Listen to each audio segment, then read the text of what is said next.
Right, YouTube, Big Mike without further ado retro, and now we're going to have a look at the last week's couple of pickups. Cheers.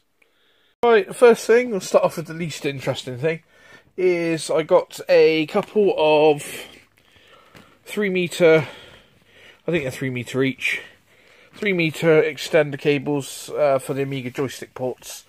I also bought some 3 metre extensions for the SNES Mini. Which I purchased on Amazon for $6.99 with Amazon Prime. They were delivered the next day, so now I can play the SNES Mini in one end and deliver him to the other. So they did have longer extension cables. They're about 1.5 meters, but you know, if I want to sort of sit on my sofa and play it, it's not long enough really. So you sort of still leaning out to have the pad. So you know, so I bought the, you know, $6.99 for 2 of them. It's nothing, is it really? But yeah, I got these extensions to the meter cable as well. They're second hand. They're from the guy that I always buy from. I believe he's having a moving sale, so a lot of his stuff was going cheaper this week. So 2 of those, they'll come dead in handy. And to go along with those, I got my weapon of choice on the Amiga. I got that's the, I don't know if you can hear that. That's the micro switch one. That's I've been after a micro switch one of these for a long time. I didn't just get one of these. I had a bundle of 2. The other one is not micro switched, but these are the quick shot Pythons. But I prefer micro switched, so pick those up. Those are, I think they're £15 for the pair. So that was delivered as well, so that was quite good. So. Right, next up, some charity shop finds. What we got here? We got G-Surfers. These are from one of our local charity shops. I don't generally pick up a lot of PS2 at the moment because my PS2 collection is clogging up my living room. I've got to move it all to the bedroom, but I want to do a video showing my collection before putting it away. So I think I got over 350. I did have 500, but I gave a lot to my cousin's little boy, because he's sort of an up-and-coming gamer, so I gave a lot to him, to give 150 to him, roughly. I thought I wouldn't play. I've just tried to keep the stuff I think I would play, which is still 350, so I probably won't get through playing all of them, but it's what I consider to be good. I might sell off the PS2 collection, or some of the PS2 collection soon, I'm not sure. But I'll certainly be doing a video. If not, I'll probably do it in a few videos, because it's quite a lot to get through, really. So, there's Silent Scope there. These are £1 each in the charity shop. I just picked up the ones that I'm pretty sure I don't have. I think they're all box complete, which, unfortunately, this one wasn't Simpsons Road Rage.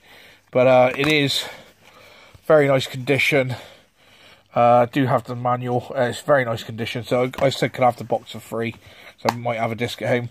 I probably do have a disc, because Simpsons Road Rage and the Simpsons games I always try and pick up, even if it's disc or whatever, because they seem to go quite well. And if this might even be in better condition than my one, so you know, sometimes it's worth picking the bits up and what they call Frankensteining and putting it all together in the end, isn't it? So right, only other game that I got, this one. This was an eBay purchase. Chaos Legion. Capcom. I just bought this because I'd never seen it. It's a Capcom game. I think I put like a stupid bit of like £1 in or something. And it's probably like delivered £3 or something like that. It might be slightly more, but put £1 in and I ended up winning it. So, yeah, I don't know what it's about, but looks pretty interesting. Looks pretty good graphics and pretty cool. So might be worth a look. So I've never seen it before in all the car boot sales and different shows and things. So Chaos Legion, I thought I'd pick it up and see what's up with it. So right, on to the Amiga big box stuff. This is Cool World. It's a standard version, I think. Yeah, the A500 upwards. This one, I had a feeling that Cool World was expensive for some reason. I've not played this game, but I only put a bit of £1 or a couple of £1 on this. and ended up winning. So by the time you pay postage, it's probably like £5 or less. So I thought, cool. Well, for some reason I had a thought it was like 100 quid or something. So I thought I'd put a bid on that. No, it is the SNES version that is the big money. This is about £5 to £10. So to get it for a fiver, Amiga big box game, I think you can't go wrong. So that's all there. That's all complete. So the next game is, I've already got a version of this, but my version is pretty ropey. So I thought I'd buy another one. Picked it up. This is another case of putting a couple of pounds down. And by the time you pay delivery, it's £5, maybe just over, I think, on T2. I did enjoy this game back in the day. I really sort of enjoyed this. It was pretty cool. On playing it back, I actually, it's one of the games I put in my 1200. It was the first one I put in, and it actually got it to load. So, but the disk drive sounds so dodgy. I got to get it serviced, so I don't really want to put any discs into the machine. But I remember quite liking this. On playing it again, not so great. Seemed a lot harder than I remembered, but perhaps that's just me. I just don't seem to be as good as what I used to be. I was saying with the SNES Mini. The next game is WrestleMania Big Box. It's not in the greatest condition, but this one here was. I think it was $4.99, free postage and packaging. You know, £5, WrestleMania. I remember back in the day I used to have a Spectrum magazine with this in, and I used to go every lunchtime. We used to have go on the PCs, and I used to put in pixel by pixel Ultimate Warrior wrestling with Ultimate Warrior wrestling Hulk Hogan, and I copied it pixel by pixel, or tried to, and done that on the PCs in school. When that was pretty cool. I used to enjoy doing that, so that was cool. So right, hang on.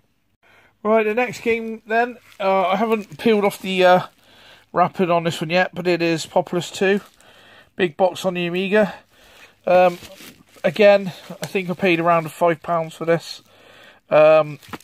So I've got both Populuses now on the Amiga, both in nice condition. So yeah, that's Populous 2. Right, now on to let's do some new stuff. Right, a couple of new entries. Got Redout on the PS4.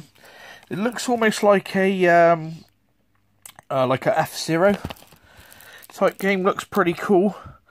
So it'd be interesting to see how this compares up to Wipeout, or the one on the Wii U. I can't remember what it's fast racing in it on the Wii U. So it'd be interesting to see. I think got this on eBay for $22.99. So not a bad price. I think it does go up to £40. So brand new $22.99. I find with the newer stuff with PS4, shop around. Don't go into these stores and pay the prices that they're asking. Shop around, really do. I mean, most stores now, I think, are asking like £40 or £50 for the games. If you go online, you can get them for like 36, 37. It's a big difference. And more money means more games, doesn't it? So, right, this one is Slain. I've been after this for a while. Apparently it's new.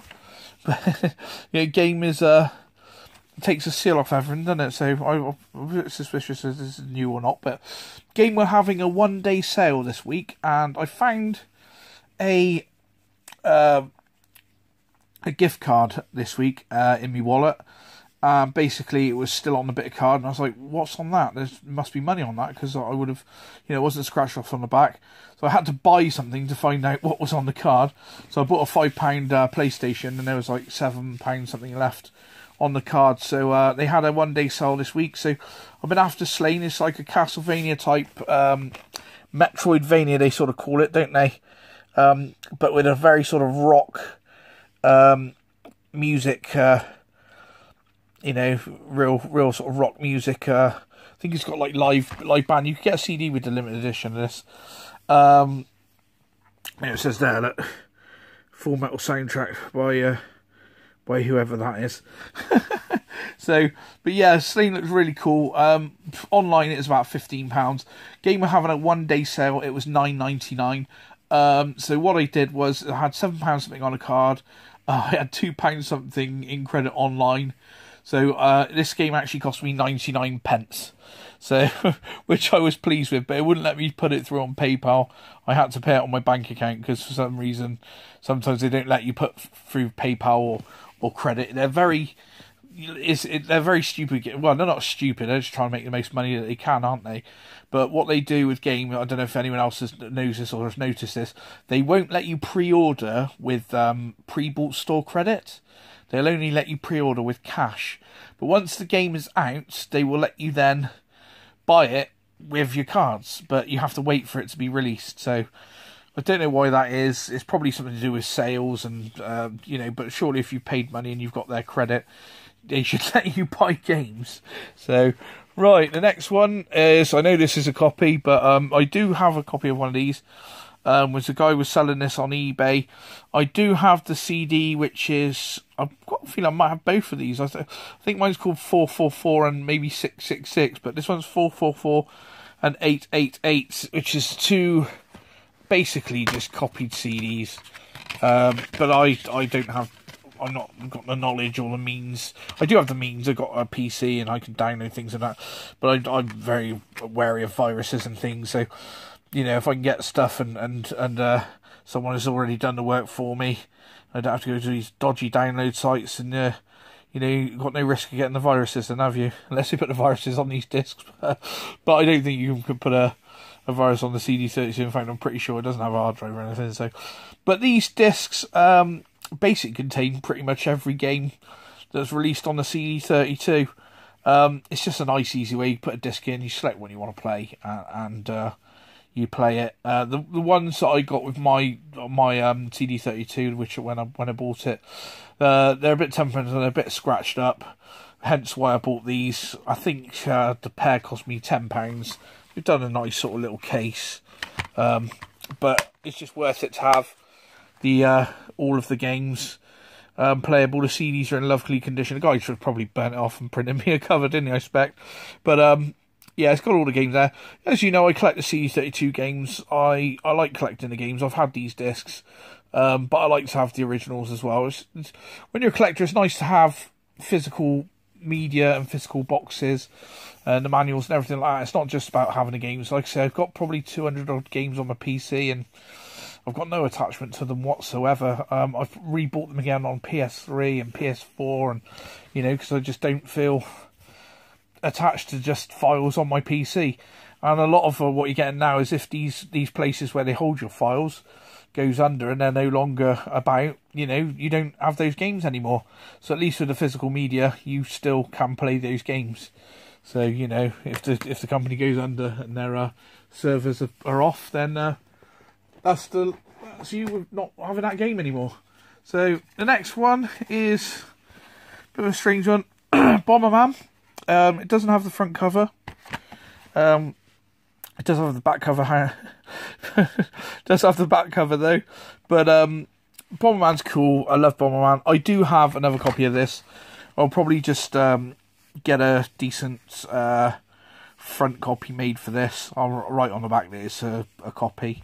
You know, copied. Get a nice sort of quality scan and copy it, and write on the back that it's a copy. And I'll keep one. I'll probably keep both of the versions, or I'll make the other one with the original cover. I'm not sure. But yeah, this was like 99p bid, and the postage was about £2, so £3 for Bomberman. It goes for more than that complete, but obviously this isn't complete. So, but you know, I do that on a lot of things. To be honest, I put a cheeky bid in, and 9 times out of 10 you don't win it, but sometimes, you know, no one else bids. You know, you kick yourself sometimes when no one else bids on something and it's gone through and you don't win it. So sometimes it's worth just having a cheeky bid, and you win. So talking of cheeky bids, this one I really couldn't believe I got this. It is Ghost in a Shell. It doesn't have this. It doesn't have the manual. But it does have the disc, and it's got the front and back covers. The thing's a little bit dodgy. It sort of seems to have collapsed in slightly. I can always change the box. But Ghost in the Shell, as a rule, on eBay goes for, I would say, between 60 and £100, maybe 50 and 100, but usually I would say 60 and £100. This kid, he had this marked up for £25 or near offer. Like I said, I'm trying to cut down on the pickups, and I thought, oh, blooming hell, Ghost in the Shell for £25 is, you know, that's a steal, but oh, I'm not supposed to be buying games at the moment, you know. I'm trying to stop buying games. You know, as you can see by the pickups, I'm not doing very well at that. But, you know, I've got to stop buying games, like, you know, trying to save some money. And what I've done, I thought, right, well, basically, it's 25 quid or near offer. I thought, if he accepts 20 quid, I've got to bloody buy it, and I've got to buy it. So I put in a cheeky offer of £20. Can pay straight away, and he said, yeah, £20, cool. So we got Ghost in the Shell for £20, which is like I say, even on a bad day it's half price, isn't it? Like, you know, so even if it goes for £40, but usually, like I say, it's 50, 60 upwards. You know, alright, that may come with a manual, but to be honest, how often do any of us read manuals? So you know, it's just you know, part of the package, but none of us read them, do they? Unless we're really stuck, we need to. But you know, most of us men, I think, like, you know, obviously there's women gamers as well. We're a unisex channel on this channel, but we usually just, you know, me as myself personally, I just put the game in and start playing it, you know. And then if there's something I don't understand or can't do, then, you know, after 3 or 4 times of playing it and getting frustrated, then you may go back to the manual. But yeah, you know, so, but yeah, it's not got a manual. It's not the end of the world, is it? You know, it's cost £20, and it's a like you say, £40 to £60 game all day long. So yeah, that's Ghost in the Shell, and that's the last of our pickups, I think. Just looking around, yeah, that's the last of this week's pickups. Well, last couple of weeks this has been building up. Obviously we had the SNES Mini as well, but obviously I did a unboxing of that. So we've got a few more things in the post. And when they arrive, I'll do another pickups video. But until then, YouTube, like, comment, share, and subscribe, and we'll see you in the next one. Thanks very much. Cheers.